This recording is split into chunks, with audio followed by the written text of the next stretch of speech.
मैं महेंद्रपाल सिंह, निवासी जगत फार्म, ग्रेटर नोएडा। मेरे फादर शुरू से ही सोशलिस्ट बहुत ज़्यादा रहे। समाज सेवा में वो विश्वास करते थे, समाज सेवा में लगे रहते थे। तो हमें भी उन्हीं की जैसी आदत समाज सेवा की पड़ गई। रोटरी इंटरनेशनल से संबंधित हम सोशल वर्कर की तरह अपना काम करते हैं।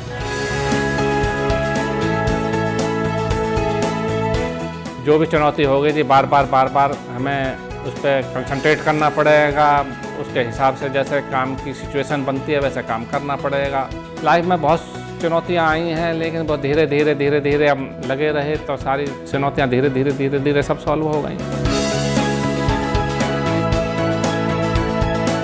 लाइफ में फुल सपोर्ट है वाइफ का। कभी किसी काम को मना नहीं करते हैं, तत्परता से एकदम बिल्कुल अच्छी तरह से वो सारा काम सुचारू रूप से हो रहा है।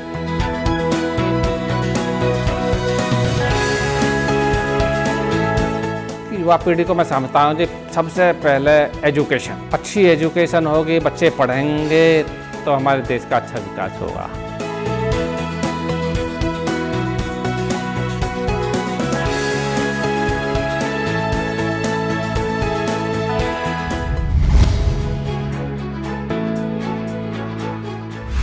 हमारे पिता का जन्म स्थान बुलंदशहर, यूपी, और मेरे फादर का नाम भाग सिंह जी एंड माता का नाम जगीर कौर। हम चार भाई और एक बहन थी हमारी। हमारे सबसे बड़े भाई का नाम रविंदर सिंह, मैं सेकंड नंबर हूँ। मेरा नाम महेंद्रपाल सिंह, मेरे से छोटे भाई प्रीतपाल सिंह, और चौथे भाई मेरे दर्शनवीर सिंह हैं। सिस्टर हमारे का नाम वीरपाल कौर। हम बेसिकली पंजाब के निवासी हैं। चंडीगढ़ के रूपनगर डिस्ट्रिक्ट में हमारा सहोड़ा गांव था।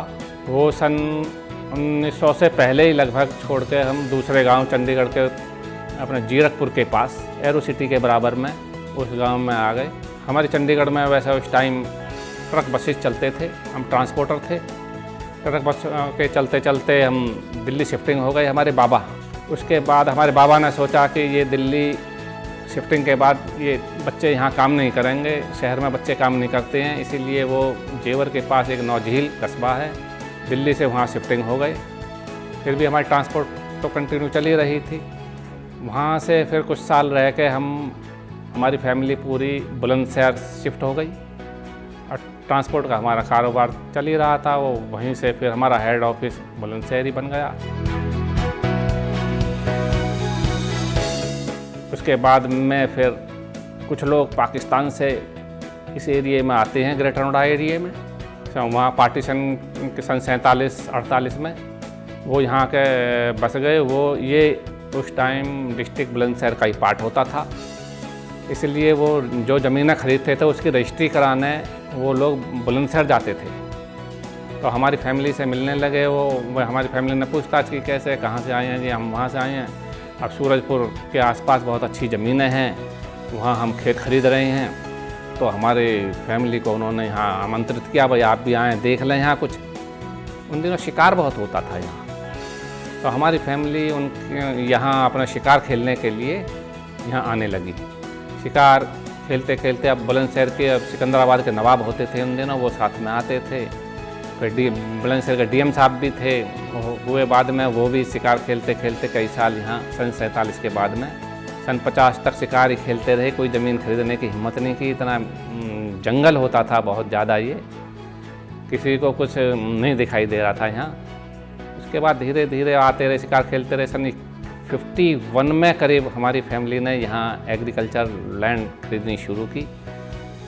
और तो फिर हमारा बहुत बड़ा एरिया इस एरिए में लिया। गांव तुगलपुर एरिया पड़ता है, परी चौक के बराबर में गांव है। उस एरिया की में तुगलपुर गांव और हल्दौना गांव, वो की बहुत बड़ा एरिया हमने परी चौक के आसपास जो पड़ता है आजकल, वो उस टाइम खरीदा था। जंगल ही थे बहुत।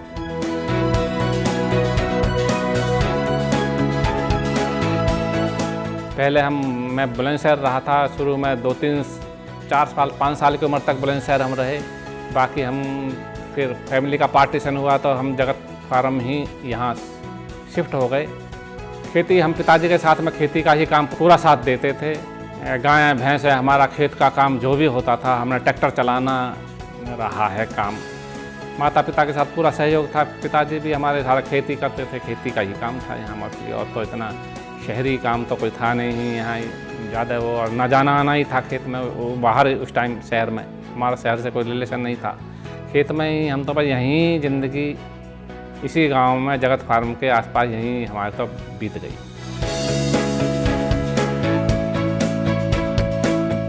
प्राथमिक शिक्षा मेरी टुगलपुर, यहीं कैलाश हॉस्पिटल जहाँ आजकल है, वहीं हमारा स्कूल होता था प्राइमरी का, वहीं मैंने प्राइमरी की। उसके बाद मैं यहाँ साकीपुर गांव पड़ता है 4 किलोमीटर दूर, साकीपुर से मैंने 10th किया। 10th के बाद फिर दादरी था हमारा, दादरी में 12th और BA किया। BA से फिर फिर फादर ने ग्रेटर नोएडा अथॉरिटी ज़मीन एक्वायर के चक्कर में ज़मीनों का काम सीखने के लिए मेरे फादर ने मुझे लॉ कराया। तब मैंने गाज़ियाबाद MMH कॉलेज से लॉ किया।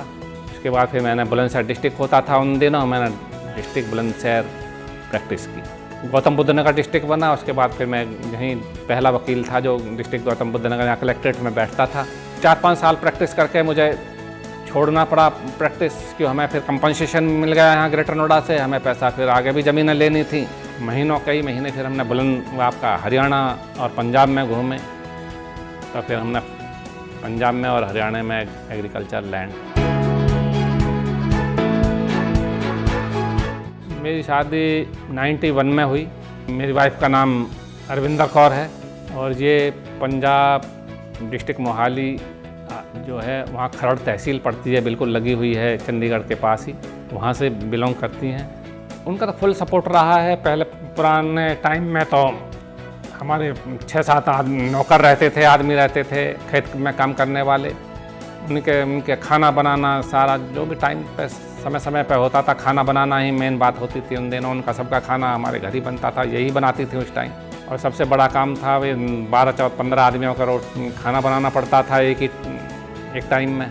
तो वो ये सारा अपने घर के ही काम में, अपने बच्चों को संभालने में, वो उसी में टाइम व्यतीत हो जाता था। 2 बच्चे हैं, लड़का छोटा है, उसका नाम करणदीप सिंह है। ये पहले हॉलैंड से इसने MNS किया, लाइक MBA। इसने 2 साल सर्विस भी की वहाँ नौकरी हॉलैंड में, 2 साल पढ़ाई करके। लेकिन हमने यहाँ बुला लिया, वो अप्रैल में ही यहाँ आया है। अब वो हमारे साथ ही सारे काम में हाथ बटाता है। लड़की बड़ी है, उसका नाम रजनदीप कौर है, हस्बैंड ललित हैं। माता पिता की सबसे बड़ी मेरे पिता की ये थी ऑनेस्टी, ईमानदार मेरे फादर बहुत ज़्यादा थे, और सोशल वर्क में उनका बहुत बड़ा विश्वास था। मेरी माता बहुत सीधी थी, वो घर का ही काम करती रहती थी, और हमेशा हमें पढ़ने के लिए प्रेरित करती थी। भाई आप पढ़ो तो अच्छे रहोगे। तो हमारे सभी भाई बहनों को हमारे पिताजी ने भी बहुत अच्छी तरह से पढ़ाया हमें। वो भी खुद भी पढ़े लिखे थे हमारे पिताजी। और फिर हम सारा अपने ही घर के काम में, और उनके फिर बाद में सोशल वर्क उनके साथ में हाथ बटाने लगे। अब ग्रेटर नोएडा ही ऐसा पॉइंट रहा है जी, जब से यहाँ का विकास हुआ है। विकास में सारी ही ज़िंदगी हमारी बिल्कुल किसान से बिल्कुल हम बिजनेसमैन बन गए। ऐसा हमें लगता नहीं था भी ये ऐसे कैसे हो गया। बस सफलता का मूल मंत्र एक ही है जी, अपने जो भी आपका काम है उस पर कंसंट्रेट कीजिए, उस पर ड्यूटी दीजिए। आपको वो काम जो ज़रूरी है उसे आपको तरीके से गौर देकर उसे करना चाहिए। तो हमारे प्रेरणा स्रोत तो हमारे फादर ही सबसे बड़े रहे हैं। मेरे फादर शुरू से ही सोशलिस्ट बहुत ज़्यादा रहे। समाज सेवा में वो विश्वास करते थे, समाज सेवा में लगे रहते थे। तो हमें भी उन्हीं की जैसी आदत समाज सेवा की पड़ गई। रोटरी संस्था के थ्रू ही हम सारे सोशल वर्कर की तरह अपना काम करते हैं। जो भी चुनौती होगी जी, बार बार हमें उस पर कंसंट्रेट करना पड़ेगा, उसको देखना पड़ेगा, उसके हिसाब से जैसे काम की सिचुएशन बनती है वैसे काम करना पड़ेगा। लाइफ में बहुत चुनौतियाँ आई हैं, लेकिन बहुत धीरे धीरे हम लगे रहे तो सारी चुनौतियाँ धीरे धीरे सब सॉल्व हो गई। सुबह ही मैं लगभग 5 बजे उठ जाते हैं और 5:30 के करीब घर से बाहर निकल जाते हैं। पेट्स हैं उन्हें लेकर घूमते हैं 1 घंटा, पैदल चलते हैं लगभग 4 किलोमीटर, पार्क में घूमते रहते हैं। उसके बाद फिर कुत्तों को घर छोड़ देते हैं। उसके बाद अपनी साइकिल चलाता हूँ, जो मैं डेली 4 किलोमीटर ही साइकिल चलाता हूँ।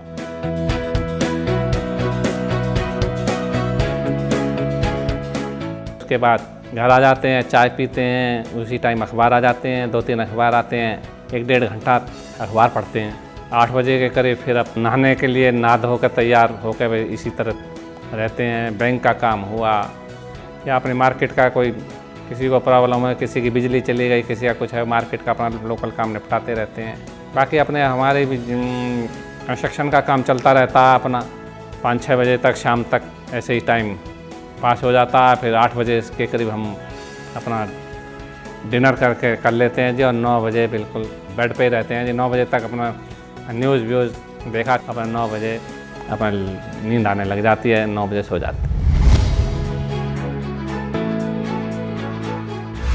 जीवन सच्चा सद्मार्ग, बिल्कुल इच्छाएं नहीं होनी चाहिए जीवन की बहुत ज़्यादा।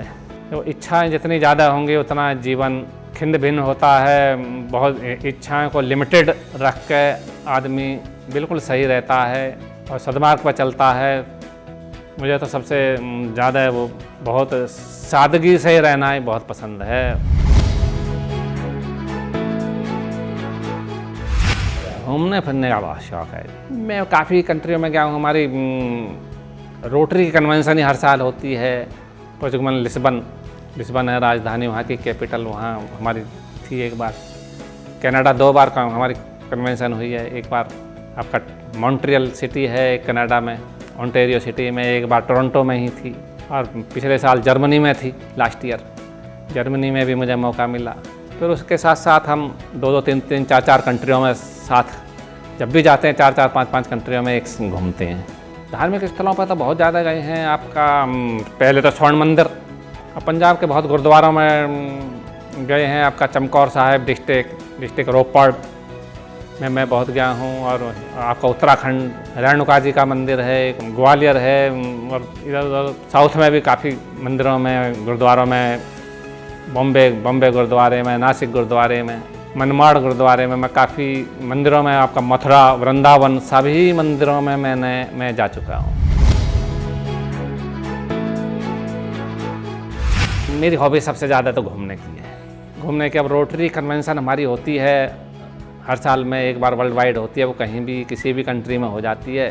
बस वहाँ हमारी कन्वेंशन है, वो उसके प्रोजेक्ट के बारे में ही, सोशल भाई क्या काम करना चाहिए वो उसी के बारे में वो समझाते हैं। वो हर साल हम एक विदेशी फॉरेन का टूर कर लेते हैं। हमारे सभी रोटरी मेंबर बहुत जाते हैं उसमें। कोई फिल्म नहीं, ड्रामा, बहुत 4 आदमी बैठे होते हैं, उनके साथ बैठे हैं, पर मन नहीं लगता मेरा। न्यूज़ मैं तो जब भी टीवी के सामने बैठता हूँ तुरंत न्यूज़ देखता हूँ। चैनल पर न्यूज़ देखें भाई किस में क्या हो रहा है, किसी में डिफरेंट न्यूज़ आ रही हो, कुछ 4-5 आधा 20-20 मिनट के लिए देख लेता हूँ न्यूज़ में। उससे मुझे और टीवी पे कोई प्रोग्राम अच्छा नहीं लगता। बाकी डिस्कवरी देखता हूँ कभी कभी। धार्मिक तो हैं हम, लेकिन इतना ज़्यादा नहीं है। गुरुद्वारे भी हम जाते हैं, कम जाते हैं बहुत। अपने काम पे ज़्यादा विश्वास करते हैं। एनर्जी की बात क्या है, तो सब भगवान ऊपर वाला, जब जो समाज को जरूरत होती है वो ऑटोमेटिक। अब हमें क्या बहुत बड़ा ग्रुप है हमारा, वो सब इकट्ठे होते हैं तो फिर वो एनर्जी सबसे कॉपरेशन से सबसे एनर्जी आ जाती है। इकट्ठे होते हैं जब सब, उससे फिर सभी प्रेरित होकर सब कोई भी काम हम कर देते हैं। फिर जब से मैंने लॉ पास किया था तभी से मैं रोटरी से, मेरे फादर ने मुझे उसका मेंबर बनवा दिया, तभी से मैं सामाजिक कार्य कर रहा हूँ, अपने गरीबों को उत्थान के लिए। और जब से हम उसमें लगे हुए हैं कंटिन्यू। रोटरी तो बहुत वाइड सर्किल है। रोटरी का आई कैंप लगाते हैं, ब्लड डोनेशन कैंप लगाते हैं, गरीबों को टाइम पे हमारा फ्री ब्लड देते हैं हम। हमारे रोटरी का हर साल एम अलग अलग हो जाता है। कभी वो स्कूल एजुकेशन पे आ जाते हैं, कभी हेल्थ के पीछे हैं, अब जैसे इतना बड़ा पोलियो ही को मान लें आप, ये जितना पोलियो के लिए इंफ्रास्ट्रक्चर तो आपका रहता है गवर्नमेंट का, लेकिन जितनी भी दवाइयाँ होती हैं सारा कुछ वो 100% हमारे रोटरी ने ही इंडिया में पोलियो को भगाया है। 100% पोलियो का काम या दवाई का काम, जो दवाई जितनी भी लगी वो सारा रोटरी ने दिया है पूरे इंडिया में। पूरे इंडिया में अब इस टाइम पोलियो लगभग है ही नहीं, बिल्कुल बंद, जीरो हो गया। कभी एजुकेशन के पीछे आ गए, एजुकेशन है तो फिर अब कोरोना चल गया तो फिर अब हैंड वॉशिंग पे बहुत ज़्यादा ध्यान है इस टाइम। हैंड वॉशिंग जगह जगह स्कूलों में हैंड वॉशिंग के ही हम वो लगवा के टोंटियाँ पानी की और साबुन वाबुन रखवा के, केमिकल रखवा के उनके सफाई का बहुत ध्यान रखते हैं। रोटरी के अलावा तो हम बस मोक्षधाम से जुड़े हैं, मोक्षधाम के हैं, रामलीला से जुड़े हुए हैं। सपोर्ट तो हमारे टीचर्स का ही मान लो, जिन्होंने हमें पढ़ा लिखा के इतना कुछ काबिल बनाया, जो हम सही सदमार्ग पर चल रहे हैं आज तक, वही सबसे बड़ा मेरा और मेरे माँ बाप का, पूरी हमारी फैमिली का सपोर्ट रहा है। मेरे फादर का बहुत ज़्यादा रहा है। जितने भी हमारे मित्र हैं उनका सबका हमारा हर तरह से सपोर्ट रहा है। देश की युवा पीढ़ी को मैं समझता हूँ जी, सबसे पहले एजुकेशन, अच्छी एजुकेशन होगी, बच्चे पढ़ेंगे तो हमारे देश का अच्छा विकास होगा। अपने बच्चों को हमको भी पर्सनल अपने बच्चों की पढ़ाई पे विशेष ध्यान देना चाहिए, तभी बच्चे, हमारा देश या हमारे बच्चे फ्यूचर में इस देश का उद्धार, अच्छे कर्म होंगे तो अच्छे रिजल्ट आएंगे, अच्छा वो डेवलप होगा हमारा कंट्री, अच्छे विचार होंगे, अच्छे पढ़ेंगे, सारा कुछ अच्छा ही अच्छा होगा।